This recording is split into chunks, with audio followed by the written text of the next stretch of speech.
L'histoire vraie et insensée d'Henry Hill qui a vendu la mèche à Paul Variotop, 10 gang members reacting to serving life in prison.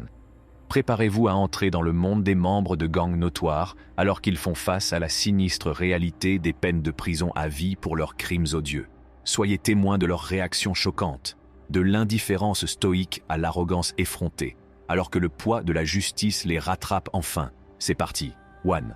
En raison de son implication dans un certain nombre de crimes horribles, Montana Baronnett, figure légendaire du monde criminel de Baltimore, s'est vu attribuer le terrifiant surnom de meilleur tireur de Baltimore.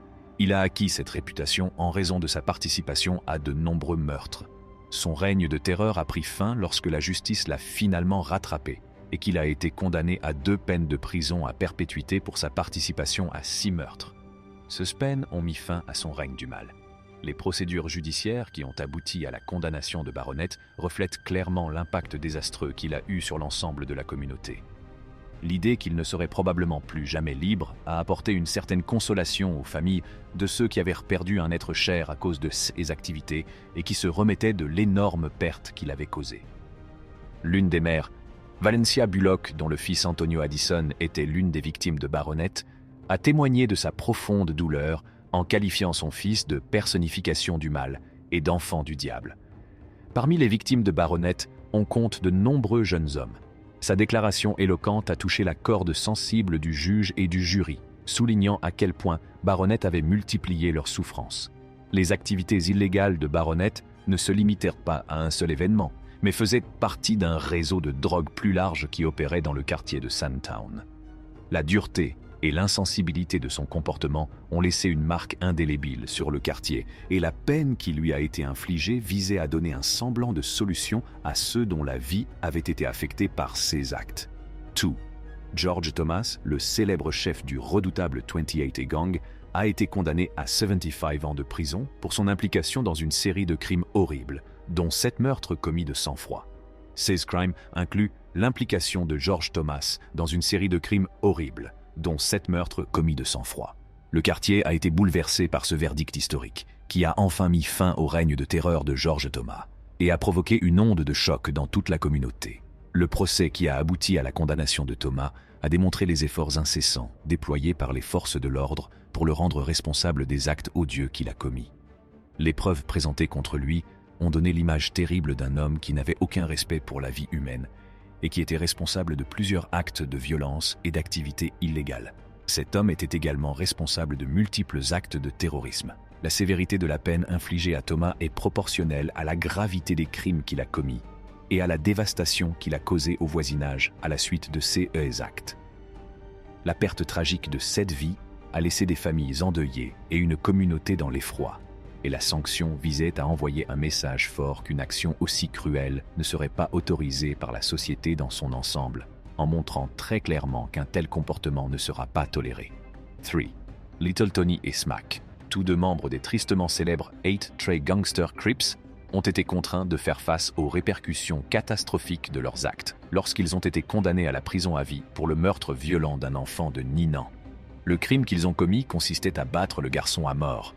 Ce terrible événement s'est produit au cours d'une opération vindicative visant un gang rival.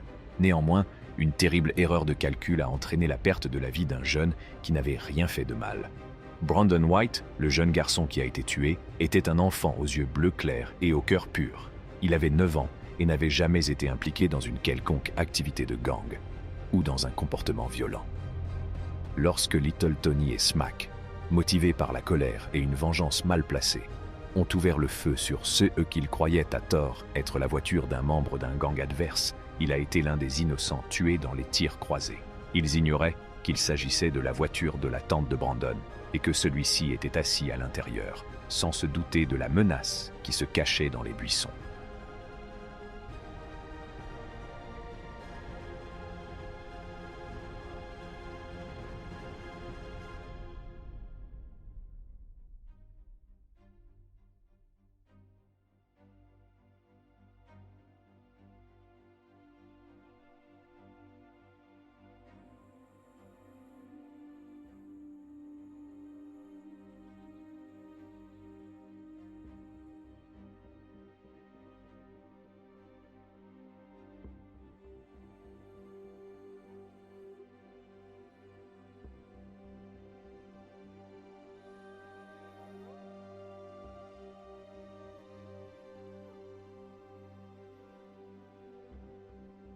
Cet acte de violence terrible a plongé la communauté dans le chagrin et la fureur.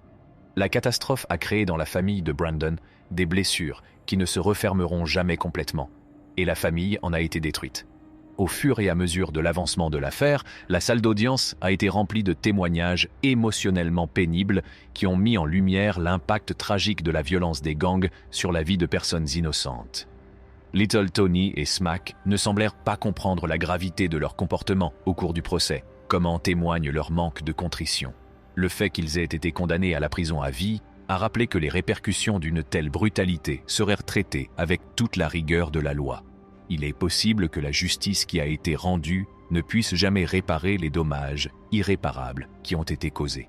Four.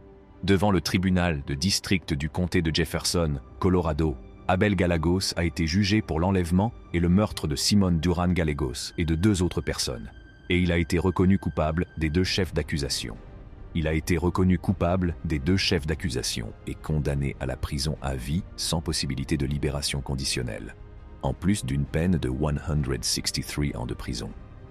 Alonso Quintana et René Francisco Rosales ont tous 2 été reconnus coupables de multiples infractions liées au meurtre de représailles auxquels ils étaient accusés d'avoir participé. Après l'avoir vu communiquer avec l'Iran sur les réseaux sociaux, Duron a organisé une rencontre dans une résidence de Denver avec Gallegos, Rosales et d'autres personnes. Quintana et Duron ont tous 2 été abattus au début de l'année 2018, et Duron a identifié Gallegos comme étant celui qui a appuyé sur la gâchette. L'incident s'est produit dans le comté d'Adams. Ensuite, Gallegos a présenté Duran à Quintana alors qu'ils se rendèrent ensemble au parking. Alors qu'elle se cachait dans le coffre de la voiture, elle a été attaquée par les 2 hommes. Après être arrivée à Golden, ils l'ont conduite dans un endroit isolé où ils lui ont tiré dessus à 10 reprises avant de l'asperger d'essence et de l'enflammer. Ils ont transporté son corps sur place et l'ont enterré. Le juge qui a prononcé la sentence, Philip McNulty, a exprimé son indignation face à la manière cavalière dont ce crime a été commis et au mépris flagrant de la vie d'un être humain. Vous n'avez plus le droit de rester parmi nous. 5. Le meurtre horrible de Lisandro Guzman Félix, 15 ans, orchestré par des membres du gang des Trinitarios, a eu des répercussions dans tout le pays, attirant l'attention sur la brutalité inébranlable associée aux gangs de rue. L'incident tragique s'est déroulé le 20 juin 2018 dans le Bronx à New York, où le jeune Guzman Félix a été victime d'une attaque impitoyable qui a mis fin à ses jours. Pris pour un membre d'un gang rival, il a fait face à un assaut impitoyable de machettes et de couteaux, l'ensemble de l'acte macabre ayant été filmé par des caméras de sécurité, laissant la communauté et la nation en état de choc et d'incrédulité. À la suite de ce crime, les forces de l'ordre ont agi rapidement, appréhendant 8 membres du gang des Trinitarios et les traduisant en justice. Les chefs d'accusation retenus contre eux comprenaient l'agression en bande organisée au premier degré, ainsi que divers autres chefs d'accusation liés à cet événement effrayant. Tout au long du procès, les accusés se sont montrés du doigt les uns les autres, tentant de se soustraire à la responsabilité de l'acte odieux qu'ils avaient collectivement commis. Cependant, le poids de la preuve était insurmontable et le jury a rendu justice en déclarant 5 des accusés coupables de meurtre au premier degré. Le tribunal a prononcé des peines d'emprisonnement à perpétuité sans possibilité de libération conditionnelle, garantissant ainsi qu'ils ne constitueront plus jamais une menace pour la société. Les 3 autres accusés ont été condamnés à des peines allant de 23 ans à la perpétuité. Cette condamnation a non seulement permis à la famille déplorée de Guzman Félix de tourner la page et de voir une certaine forme de justice rendue, mais elle a également jeté une lumière crue sur les lourdes conséquences de la violence des gangs. Cet acte odieux a non seulement coûté la vie à un jeune homme innocent, mais a également brisé la vie des personnes impliquées, qu'il s'agisse des auteurs ou de leurs familles. Il a mis en évidence la nécessité urgente de s'attaquer aux causes profondes de l'activité des gangs et de mettre en œuvre des mesures préventives pour briser le cycle de la violence qui frappe les communautés. Cet événement tragique a suscité des conversations et des efforts visant à lutter contre la violence liée aux gangs, incitant les dirigeants communautaires, les services répressifs et les organisations à collaborer pour trouver des solutions. Des programmes de soutien et des ressources ont été mis en place pour remédier aux disparités sociales et économiques qui contribuent souvent au recrutement par les gangs et pour offrir des alternatives et des opportunités aux jeunes à risque. La mort prématurée de Lisandro Guzman Félix est devenue un symbole du bilan dévastateur de la violence des gangs sur la société. Sa mémoire a servi de rappel poignant que chaque vie perdue à cause de ces actes insensés est une immense tragédie qui exige une action. Son héritage a alimenté la détermination à œuvrer pour des communautés plus sûres, où les jeunes peuvent grandir sans craindre de tomber entre les griffes des gangs. Grâce à des efforts collectifs et à un engagement en faveur du changement, sa mémoire inspirera un avenir plus radieux, où les vies sont chéries, où la violence est condamnée et où l'espoir l'emporte sur le désespoir. La quête d'une société libérée de l'emprise de la violence des gangs se poursuit, alimentée par le souvenir d'une jeune vie perdue trop tôt et par l'espoir durable d'empêcher que de telles tragédies ne se répètent. 6. L'affaire Aiden Fucci. Un adolescent de 14 ans reconnu coupable du meurtre sauvage de son camarade de classe Tristan Bailey, 13 ans, et condamné à la prison à vie sans possibilité de libération conditionnelle, a stupéfié la nation. Tristan Bailey n'avait que 13 ans lorsqu'il a été tué. Ce crime horrible a été commis le 9 mai 2021 et a laissé la communauté locale ainsi que des personnes d'autres parties du monde se demander comment une jeune personne pouvait être capable de commettre une atrocité aussi grave. Fucci a été jugé comme un adulte malgré son jeune âge, bien que l'accusation ait présenté des preuves solides le reliant à la scène du crime. Lorsqu'il a délibérément ôté la vie à Bailey, l'accusation a soutenu qu'il était pleinement conscient des implications de ses actes et qu'il n'avait pas essayé de les dissimuler. Bien que le passé problématique de Fucci et ses accès de violence ait soulevé des questions sur sa santé mentale, le juge a décidé qu'il était responsable de ses choix, malgré le fait qu'il avait des antécédents d'actes violents. La décision de condamner les mineurs comme des adultes a déclenché une controverse sur la question de savoir s'il fallait ou non juger des mineurs comme des adultes dans de tels CA. Bien que Fucci n'ait montré aucun signe d'émotion lors de la condamnation, le fait qu'il passera le reste de sa vie en prison est un rappel clair des tristes répercussions de ses actes, ainsi que de l'impact catastrophique sur la famille de la victime et la communauté dans son ensemble. 7. Au cours de la procédure de détermination de la peine, le meurtrier sans cœur, Ronnie O'Neill, a fait preuve d'une défiance inquiétante et d'une absence totale de remords pour le meurtre odieux de sa compagne et de leur fille de 9 ans. Alors que le juge prononçait 3 peines consécutives d'emprisonnement à perpétuité, assorties d'une peine supplémentaire de 90 ans de prison, Ronnie O'Neill a refusé de manière choquante de reconnaître la moindre responsabilité pour ses actes. Au lieu de montrer des remords, il a audacieusement pointé les autres du doigt, tentant de rejeter la faute sur autrui et faisant preuve d'un mépris insensible pour la gravité de ses crimes. Les victimes, la petite amie et la fille innocente d'O'Neill, ont été tragiquement arrachées à ce monde, et la salle d'audience a été témoin du spectacle horrible d'O'Neill se représentant lui-même au cours du procès. Tout au long de la procédure, son manque total d'empathie et de compréhension pour la douleur qu'il a infligée aux autres a été à la fois choquant et consternant. Il s'est effrontément moqué du système judiciaire, contribuant ainsi à la misère causée par son comportement méprisable. Malgré la gravité des crimes qu'il a commis, O'Neill n'a montré aucun remords et ne s'est pas excusé de la souffrance qu'il a causée. Son attitude stupéfiante et sans cœur lors du prononcé de la peine a encore souligné l'ampleur réelle de son comportement ignoble. La salle d'audience a été laissée dans l'incrédulité, alors qu'il balayait sans ménagement l'impact dévastateur de ses actes sur la vie des personnes qu'il avait blessées. La tragédie de cette affaire nous rappelle avec effroi la capacité de cruauté humaine et les conséquences dévastatrices qu'elle peut avoir sur des vies innocentes. La perte de la petite amie et de la fille d'O'Neill a été une profonde tragédie qui a laissé un vide dans la vie de leurs proches. L'insensibilité et l'absence de remords dont a fait preuve M. O'Neill au cours de sa condamnation n'ont fait qu'aggraver la douleur et l'angoisse des familles et des amis endeuillés.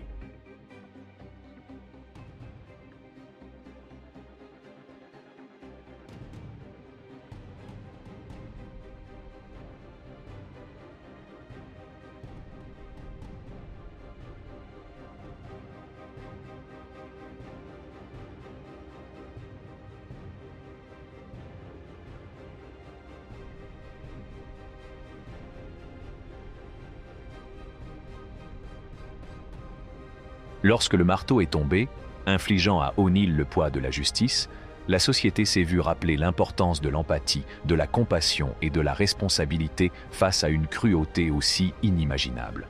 La mémoire des victimes rappellera à jamais la nécessité d'une société juste et compatissante, où les droits et la vie de chaque individu sont respectés et protégés. Dans la quête d'un avenir plus sûr et plus harmonieux, l'espoir est que la société s'unisse contre de tels actes de violence et travaille sans relâche pour empêcher que de telles tragédies ne se reproduisent. 8. Le tueur condamné Riley a connu un profond effondrement émotionnel lorsqu'il a été confronté à la terrible réalité d'une condamnation à la prison à vie sans possibilité de libération pour ses actes odieux. Tout au long de sa condamnation, le poids de ses actes a semblé l'écraser, révélant des expressions de remords et de vulnérabilité. La culpabilité de Riley a été encore soulignée par ses plaidoyers de culpabilité pour meurtre aggravé et tentative de meurtre, reflétant la gravité de ses crimes qui ont infligé une souffrance et un chagrin incommensurables à la famille de la victime. La salle d'audience a témoigné de l'impact catastrophique des décisions de Riley, les victimes ayant courageusement raconté comment ces actes avaient brisé leur vie. La réalisation obsédante qu'il passerait le reste de ses jours derrière les barreaux, sans aucune chance de rédemption ou de liberté, a déchiré la façade de dureté qu'il affichait auparavant. Au lieu de cela, il est apparu comme un homme accablé de profonds regrets pour les actes qui ont conduit à son incarcération. Cet effondrement émotionnel a rappelé de manière brutale et dévastatrice les conséquences irréversibles des actes violents et le lourd tribut qu'ils prélèvent sur toutes les parties concernées. Elle a mis à nu les effets dévastateurs de tels actes, laissant des cicatrices qui ne guériront peut-être jamais et marquant un contraste saisissant avec la vie d'autrefois. Le sort de Riley est un reflet sombre des choix que font les individus et de l'impact considérable que ces choix peuvent avoir sur leur propre vie et sur celle des autres. Il s'agit d'une mise en garde qui exhorte la société à s'attaquer aux causes profondes de la violence et à créer un environnement propice à l'empathie, à la compassion et au soutien de ceux qui risquent de s'engager dans des voies destructrices. La scène déchirante de la salle d'audience souligne également l'importance de favoriser la réadaptation et de fournir des ressources aux individus pour qu'ils transforment leur vie de manière positive. Bien que les conséquences de ces actes aient été graves, l'effondrement émotionnel de Riley a révélé la capacité humaine à l'autoréflexion et le potentiel de changement. En fin de compte, l'histoire de Riley nous rappelle brutalement que la violence laisse des traces indélébiles dans la vie des victimes comme dans celle des auteurs. La quête de justice et de guérison nécessite une approche globale qui traite les conséquences de la violence tout en s'efforçant de prévenir de nouvelles tragédies. Il est essentiel que la société continue d'œuvrer pour un avenir où l'empathie, la compréhension et la compassion guideront nos actions, nous épargnant ainsi les horreurs de telles conséquences irréversibles. Nin. Lors de sa condamnation, Justin Jarman a donné un exemple frappant de remords et de désir sincère de rédemption et de réforme. Son histoire a créé un profond précédent pour les autres. Bien que confronté aux conséquences de ses actes passés, il s'est montré résolu à transformer sa vie en une influence positive pour les jeunes générations. Jarman a reconnu avec franchise qu'il s'était engagé sur la mauvaise voie dès son plus jeune âge, poussé par la confusion et une tentative mal avisée d'être quelqu'un qu'il n'était pas. Son introspection honnête lui a permis de réaliser que ses choix avaient causé d'immenses souffrances à d'autres personnes. Ayant acquis une nouvelle perspective, Jarman est devenu un défenseur passionné de l'éducation et du développement personnel. Il souhaitait ardemment avoir choisi une autre voie dans sa jeunesse, reconnaissant le mal qu'il avait infligé à la vie des gens. Ce moment de lucidité est devenu le catalyseur du changement et il s'est solennellement engagé à devenir une force motrice pour une transformation positive. Son but ultime était de dissuader les jeunes de suivre le même chemin destructeur que lui.